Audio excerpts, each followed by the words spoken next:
Ito kasi yung premise, coach, ng maraming mga Pinoy. Hindi naman ako siguradong kikita rin ako sa negosyo. Kasi natatakot tayo, baka mawala ang puhunan natin. Pero meron akong na-attenda na isang seminar ni Senator Manny Villar. Sabi niya, nagtataka ako sa ating mga Pilipino, bakit tayo natatakot mamuhunan at mag-umpisa ng negosyo? Walang-wala na tayo Nasa ilalim ka na nga Ano pang mawawala sa'yo? Wala ka na at the first place. Ang dapat daw matakot na mamuhunan yung mga tao may milyon at bilyon. Nakakatakot mag-drive pag di mo alam. Nakakatakot mag-bike pag di mo alam. So anong solusyon? Pag-aralan mo. Natatakot ka magnegosyo at mag-invest dahil hindi mo Alam.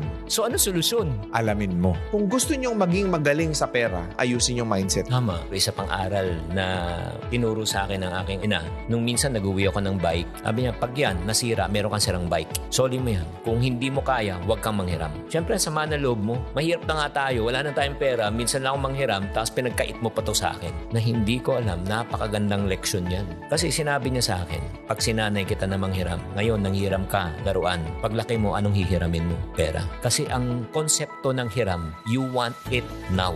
Pero ang konsepto ng paghihintay, ito ay kagaganda ng buhay. Kaya para sa mga taong nakikinig na mga magulang dyan, ako, 3 yung anak ko, 22, 20, and 18. Baka masyak na lang kayo, buti na lang hindi ko kayo anak. Sa tanang buhay, hindi nakatanggap ng allowance sa akin mga yung anak. Bakit? Pagkain, edukasyon, baon, in terms of baon, pagkain na baon, papasok sa school. Pero kung gusto mo ng pera, pagtrabahoan mo, hindi kami nagbibigay ng allowance. Hindi ka ba maging masamang tatay niya? O sige, gusto mo ng pera? Nung bata pa sila, o massage mo ako, I'll pay you. So in other words, we're teaching them the value of hard work. You have to work it out. Yeah, hindi rin ako pumapayag na makipag-negotiate sa akin. Like, Pam, malapit na birthday ko. Baka pwede kong i-advance yung gift ko. Hindi rin ako pumapayag. Alam mo bakit? Bakit? Ngayon, ina-advance birthday. Ano next na i-advance? Yung sweldo. Advance na sweldo. May darating naman akong sweldo Alam mo, napakasimple nung kwento mo pero napakalaking impact niyan sa mga viewers natin. Kasi, again, babagsak tayo dun sa karakter kung bakit ka mahirap